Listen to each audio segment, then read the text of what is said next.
नमस्कार। मेरे ज्योतिष के YouTube चैनल ज्योतिष ज्ञान गंगा पर आपका स्वागत है। मैं हूं आचार्य महेंद्र।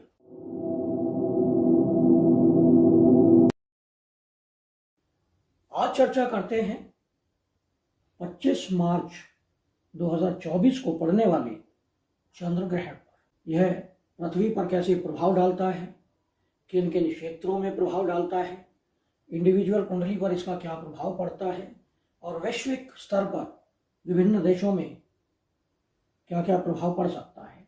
तो आज हम इसकी चर्चा करते हैं। यह ग्रहण 25 मार्च 2024 को सुबह लगभग 10:23 पर शुरू होगा। यह ग्रहण भारत में दिखाई नहीं देगा, तो इसका प्रभाव भारत में मिनिमम होगा, क्योंकि जब भी ग्रहण किसी पर्टिकुलर प्लेस पर दिखाई देता है तो उस जगह पर उसका प्रभाव अधिक रहता है।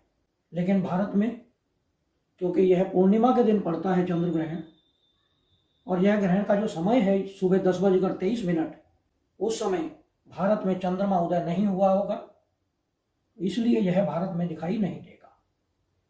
लेकिन जब भी कोई ग्रहण पड़ता है तो वह किसी भी देश में दिखाई दे या ना दे, पूरे प्रकृति पर इसका कोई ना कोई तो प्रभाव पड़ता है। लेकिन ग्रहण के समय चंद्रमा से निकलने वाले कई प्रकार के रेडिएशंस, कई प्रकार के इलेक्ट्रोमैग्नेटिक रेडिएशंस जो हेल्थ के लिए हानिकारक होते हैं, इनमें अल्ट्रावायलेट रेज बहुत अधिक होती हैं, और अगर हम डायरेक्ट इनको आंख से देखते हैं तो हमारी आंखें भी डैमेज हो सकती हैं।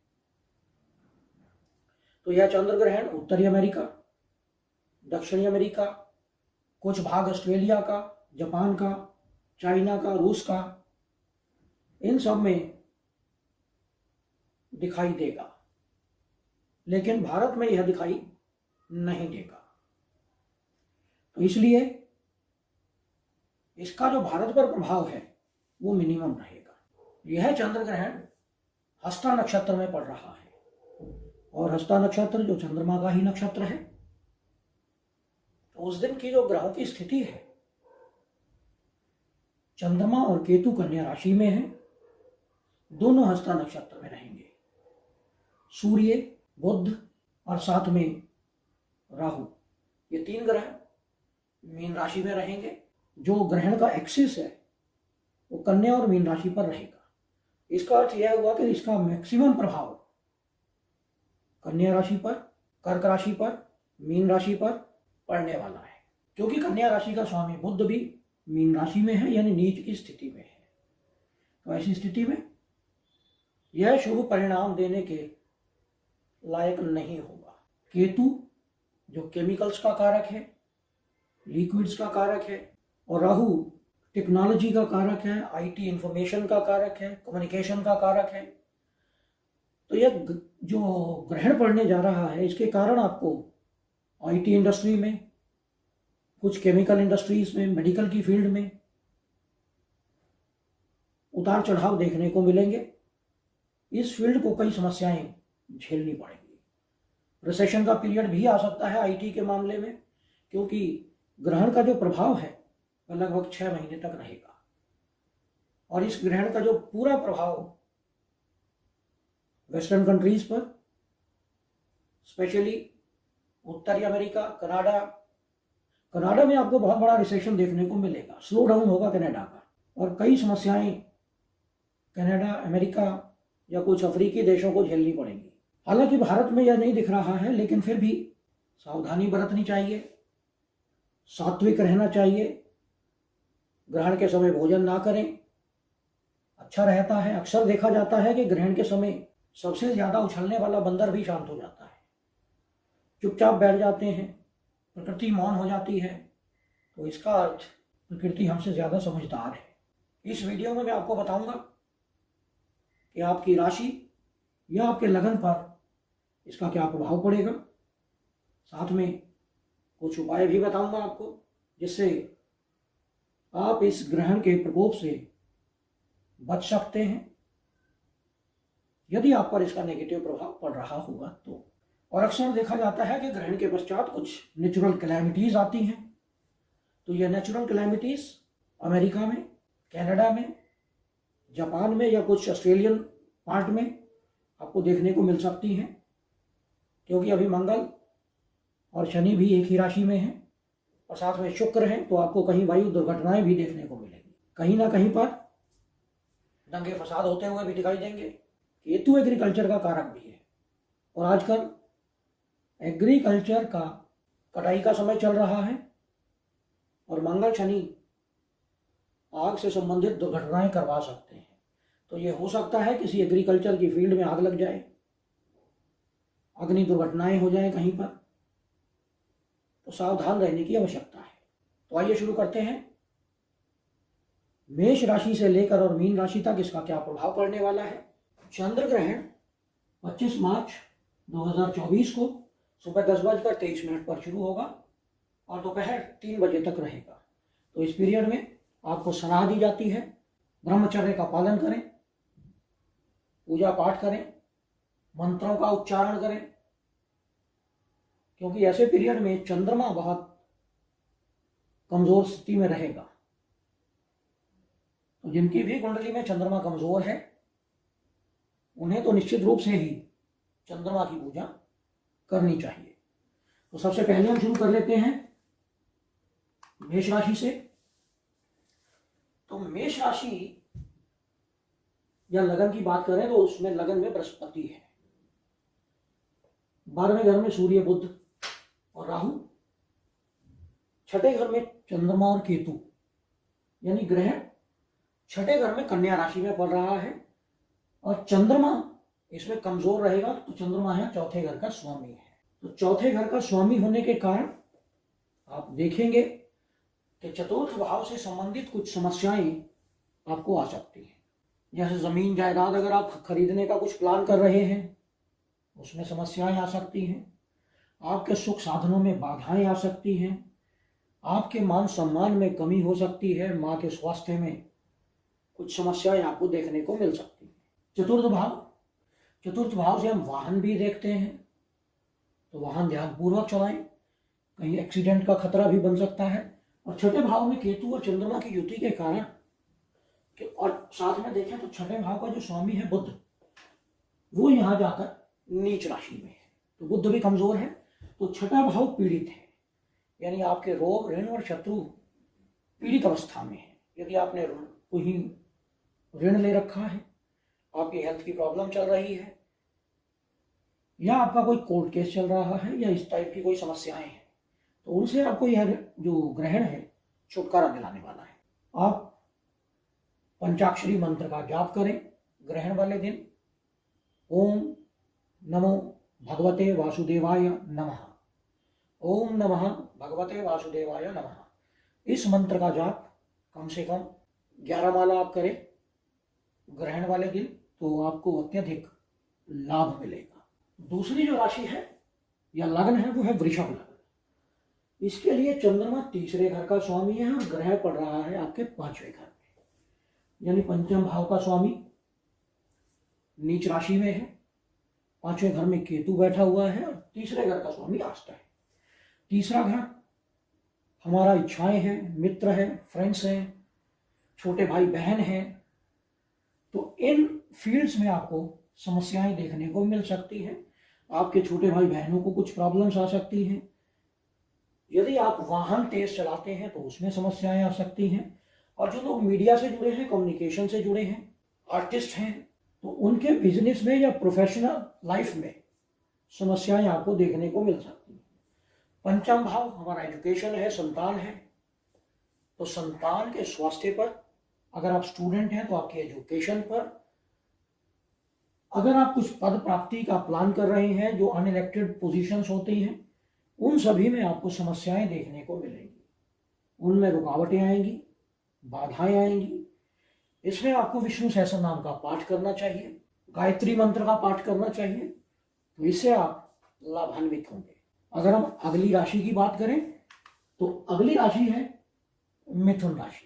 मिथुन राशि या मिथुन लग्न, 2य भाव का स्वामी चंद्रमा और ग्रहण पड़ रहा है चतुर्थ भाव में, यानी दूसरा घर आपका कुटुंब स्थान है, धन का भाव है, आपकी वाणी है, आपकी ईटिंग हैबिट्स है, डेंटल प्रॉब्लम्स हो सकती हैं, दांतों से संबंधित कुछ समस्याएं आ सकती हैं, धन की स्थिति आपकी कमजोर हो सकती है, क्योंकि जब चंद्रमा ग्रहण में रहेगा और चतुर्थ भाव में रहेगा तो आपकी फैमिली में कुछ कलह का माहौल बन सकता है, सुख साधनों में कमी हो सकती है, माँ के स्वास्थ्य में समस्याएं आ सकती हैं।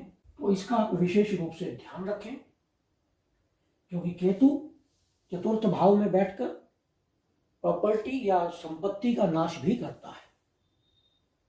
जमीन जायदाद खरीदने से बचें या बेचने से भी बचें, वाहन ध्यानपूर्वक चलाएं। जो भी आप सुख साधनों को परचेज करने का प्लान कर रहे हैं तो कुछ समय के लिए इसे अवॉइड करें। मिथुन, क्योंकि लगन है बुध का और चतुर्थ भाव भी बुध की राशि है और बुध नीच राशि में है, तो आपको अपनी हेल्थ पर भी विशेष ध्यान देना पड़ेगा, क्योंकि यहाँ लग्न की स्थिति भी बहुत कमजोर है, चतुर्थ भाव भी कमजोर है, तो आपको अपने चेस्ट पर, लंग्स पर ध्यान देने की आवश्यकता रहेगी। आप इसका विशेष ध्यान रखें और इसमें आपको भगवान विष्णु की स्तुति करनी है, भगवान विष्णु की पूजा करनी है, गायत्री मंत्र का पाठ कर सकते हैं, चंद्रमा की आप पूजा कर सकते हैं, माँ गौरी को या गौरी की स्तुति कर सकते हैं, जिससे आप लाभान्वित हो सकते हैं। अगली राशि है कर्क राशि। तो लग्नेश ही ग्रहण में पीड़ित है और तृतीय भाव में चला गया है। आपके कॉन्फिडेंस में कमी आ सकती है, आपका साहस कमजोर हो सकता है, आप में फोबिया जनरेट हो सकता है, आपको डर लग सकता है, इसका आप विशेष ध्यान रखें। दशम भाव में बैठे बृहस्पति मेष राशि में और मंगल अष्टम भाव में है, तो जो लोग स्पेक्यूलेशन की फील्ड में हैं, सट्टा बाजार खेलते हैं या लॉटरी लगाते हैं या शेयर मार्केट में हैं, उन्हें विशेष ध्यान देने की आवश्यकता रहेगी। धन हानि का एक अच्छा सा योग बनता हुआ दिखाई देता है, सावधानी बरतें। चंद्रमा के ग्रहण में जाने के कारण आपकी हेल्थ में प्रॉब्लम आ सकती है, आपको मेंटल स्ट्रेस हो सकती है।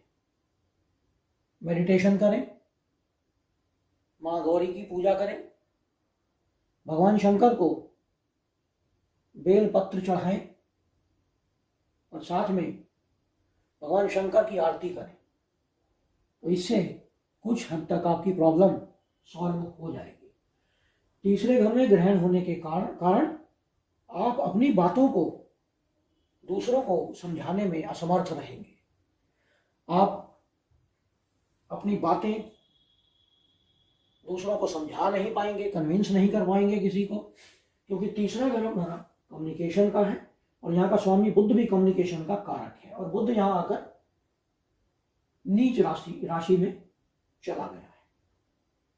तो ऐसी स्थिति में जो लोग कम्युनिकेशन की फील्ड में काम करते हैं, आईटी इंडस्ट्री में हैं, इलेक्ट्रॉनिक्स की फील्ड में काम करते हैं, उन्हें विशेष ध्यान देने की आवश्यकता रहेगी। पब्लिक स्पीकर हैं, मोटिवेशनल स्पीकर हैं, वो ध्यान रखें अपने प्रोफेशन का विशेष ध्यान दें।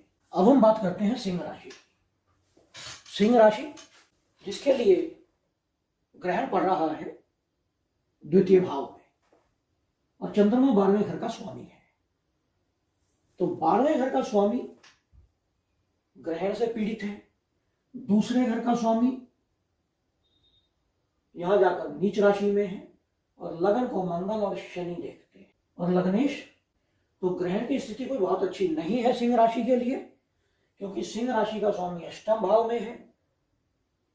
तो अगर आप ऐसी स्थिति में अपनी हेल्थ पर ध्यान नहीं देते हैं तो समस्याएं आ सकती हैं, कुछ जेनेटिक ऑर्गन्स में आपको समस्याएं झेलनी पड़ सकती हैं। मंगल और शनि के लगन को देखने के कारण आप में उग्रता बढ़ सकती है। द्वितीय भाव में ग्रहण पड़ने के कारण आपकी फाइनेंशियल कंडीशन में प्रॉब्लम आ सकती है। यदि आपने कुछ धन संचित कर रखा है तो वह व्यय में या किसी बेवजह के काम में खर्च हो सकता है, क्योंकि 12वां घर हमारा हॉस्पिटलाइजेशन भी है, इम्प्रिजनमेंट भी है, तो इसमें विशेष ध्यान दें। अगर हेल्थ की प्रॉब्लम चल रही है तो डॉक्टर से कंसल्ट करें। और सिंह राशि के जातकों को सलाह दी जाती है कि वह पंचाक्षरी मंत्र ओम नमः भगवते वासुदेवाय ओम का जाप करें, इससे इन्हें लाभ मिलेगा। अगली राशि है कन्या राशि, और कन्या राशि का तो लग्न में ही ग्रहण है। 11वें घर का स्वामी ग्रहण में है, सप्तम भाव में राहु सूर्य और बुध है, और छठे घर में मंगल शनि और शुक्र है। तो ऐसी स्थिति में आप अपने शत्रुओं पर तो विजय प्राप्त कर लेंगे, लेकिन हेल्थ की प्रॉब्लम आपको झेलनी पड़ेगी। कुछ क्रॉनिक डिजीज भी आपके साथ जुड़ सकती है, इसका आप विशेष ध्यान रखें। चंद्रमा के ग्रहण में आने के कारण फाइनेंशियल लॉस हो सकता है, अर्जित धन में कमी आ सकती है, आपका फाइनेंशियल स्टेटस डाउन हो सकता है, आप जितना कमा रहे हैं उसमें कुछ रुकावटें आ सकती हैं, और बुध के अस्त होने के कारण आपकी हेल्थ में भी समस्या आ सकती है। हेल्थ पर आपको विशेष ध्यान देने की आवश्यकता पड़ेगी, तो इसका आप विशेष ध्यान रखें। और भगवान विष्णु की स्तुति, विष्णु सहस्त्र नाम आप पढ़ें ग्रहण वाले दिन, और ग्रहण के पश्चात प्रत्येक बुधवार को कम से कम 6 महीने तक विष्णु सहस्त्र नाम का जाप करें, इससे आपको लाभ मिलेगा। अगली राशि है तुला राशि, और तुला राशि के लिए या तुला लगन के लिए बृहस्पति लगन को देखते हैं, और बृहस्पति यहाँ छठे भाव के स्वामी है। 10वें घर का स्वामी ग्रहण में 12वें घर में पीड़ित है। 12वें घर का स्वामी छठे घर में आकर नीच राशि में। तो तुला लगन या तुला राशि के जो लोग हैं उन्हें प्रोफेशन से संबंधित कुछ समस्याएं झेलनी पड़ेंगी, क्योंकि प्रोफेशनल लाइफ का जो स्वामी है चंद्रमा, वह ग्रहण में पीड़ित है, और उसके पीड़ित होने के कारण जितने भी आपको प्रोफेशनल लाइफ में राइज मिले हैं पिछले दिनों में, वह डाउनफॉल हो सकता है, उसमें कुछ कमी आ सकती है, कुछ समस्याएं आपको झेलनी पड़ सकती हैं। आपका अपने सहकर्मियों के साथ, जो आपके ऑफिस के कुलीग्स हैं, उनके साथ कंपटीशन बढ़ सकता है, और उस कंपटीशन में आपके लिए प्रॉब्लम क्रिएट हो सकती है। अगर आपकी कोई प्रमोशन ड्यू है तो उसमें रुकावटें आ सकती हैं। अगर आप बॉस के साथ कुछ आपका तालमेल अच्छा चल रहा था तो उसमें भी कुछ समस्याएं आ सकती हैं, तो इसमें विशेष ध्यान देने की आवश्यकता रहेगी। और यहाँ आपको माँ गौरी की पूजा, गौरी स्तुति, गौरी आरती, इन सब का पाठ करना चाहिए। भगवान शंकर की भी आपको पूजा करनी चाहिए। अगली राशि है वृश्चिक राशि, और वृश्चिक राशि के लिए ग्रहण पड़ रहा है 11वें घर में, और 9वें भाव का स्वामी ग्रहण में है। मंगल और शनि चतुर्थ भाव में है, सूर्य और राहु 5वें भाव में है। ऐसी स्थिति में आपको धर्म से भटकाव हो सकता है। अगर आप हायर एजुकेशन में स्टडी कर रहे हैं तो उसमें रुकावटें आ सकती हैं, धन की हानि हो सकती है, बड़े भाई बहनों के साथ तालमेल बिगड़ सकता है। आपका जो कम्युनिकेशन है, या अगर आप किसी सोशल नेटवर्किंग का काम करते हैं तो उसमें भी समस्याएं आ सकती हैं। पंचम भाव में सूर्य और बुध होने के कारण आपकी एजुकेशन में बाधाएं आ सकती हैं, आपकी सुख सुविधाओं में कमियां आ सकती हैं, आपके घर में कलह का माहौल बन सकता है। तो इसका आप विशेष रूप से ध्यान रखें, और साथ में आप हनुमान चालीसा का पाठ करते रहें, आपको लाभ मिलेगा। अगली राशि है धनु, और धनु राशि के लिए चंद्रमा अष्टम भाव के स्वामी है।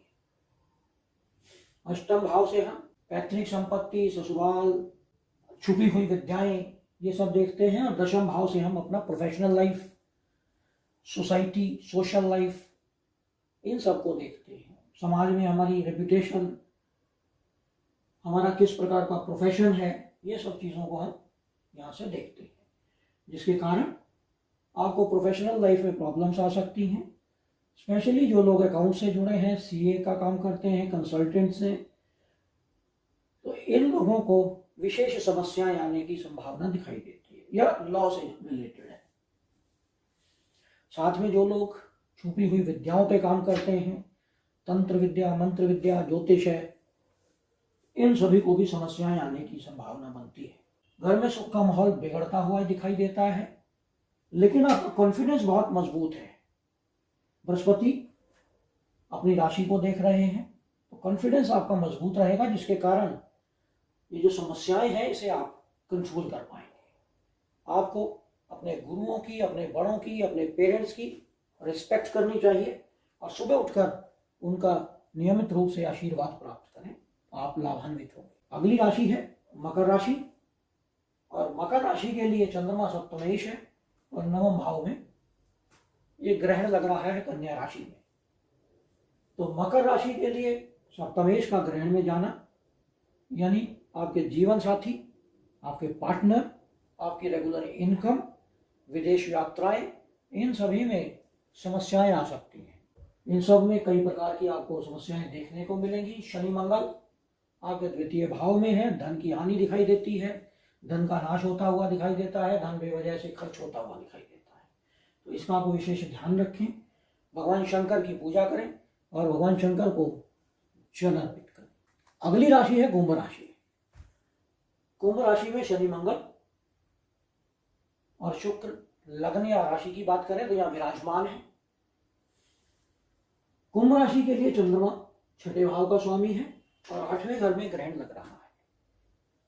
तो छठा भाव हमारा रोग, ऋण, शत्रुओं का है। ऐसी स्थिति में आपको विशेष ध्यान देने की आवश्यकता है। आप शत्रुओं पर विजय प्राप्त नहीं कर सकते। आप रोग और ऋण पर विजय प्राप्त नहीं कर सकते। आपके छुपे हुए शत्रु हो सकते हैं। ऐसी स्थिति में आपके मित्र भी आपके शत्रु बन सकते हैं, विशेष ध्यान दें। 8वें घर में ग्रहण पड़ने के कारण जो लोग अंडरग्राउंड रिसर्च की फील्ड में काम करते हैं, केमिकल की रिसर्च में काम करते हैं, माइनिंग का काम करते हैं, उन्हें विशेष ध्यान देने की आवश्यकता है। ऐसी स्थिति में लगन में मंगल और शनि की युति आपके अंदर उग्रता और बढ़ाएगी। आपका मानसिक संतुलन बिगड़ सकता है और आप उग्रता के कारण सोसाइटी में अपना रेपुटेशन खराब कर सकते हैं। इसका आप विशेष ध्यान रखें और भगवान शंकर की आराधना करें। अगली राशि है मीन राशि, और मीन राशि के लिए 7वें घर में ग्रहण पड़ रहा है और चंद्रमा 5वें घर का स्वामी है। यानी पंचमेश का ग्रहण में इन्वॉल्व होना, संतान से समस्याएं, एजुकेशन से समस्याएं, अगर आपके कोई प्रेम संबंध चल रहे हैं तो उसमें समस्याएं, प्रेम संबंधों में तनाव आ सकता है। अगर आप स्टूडेंट हैं तो आपकी एजुकेशन में बाधा आ सकती है। अगर आप कुछ रिजल्ट एक्सपेक्ट कर रहे हैं तो आपका मन चाहा रिजल्ट आपको नहीं मिलेगा। जीवन साथी की हेल्थ खराब हो सकती है। पार्टनर्स के साथ मतभेद हो सकते हैं। रेगुलर इनकम में बाधाएं आ सकती है। तो इसके लिए आपको विशेष ध्यान देने की आवश्यकता रहेगी। मीन राशि के जातक उपाय के रूप में अपने गुरुओं का, अपने पेरेंट्स का, अपने एंसेस्टर्स का आदर करें, उनका सम्मान करें। सुबह उठकर अपने घर में बुजुर्गों का और अपने बड़ों का आशीर्वाद प्राप्त करें, इससे आपको लाभ मिलेगा। तो यह था विश्लेषण आने वाले चंद्र ग्रहण का जो 25 मार्च को पड़ने जा रहा है। यह विश्लेषण आपको कैसा लगा इस पर कमेंट करें। यदि आपने हमारे चैनल को सब्सक्राइब नहीं किया है तो इसे सब्सक्राइब करें, नोटिफिकेशन बेल को अवश्य दबाएं, जिससे आने वाले सभी वीडियो आपको मिलते रहें। नमस्कार।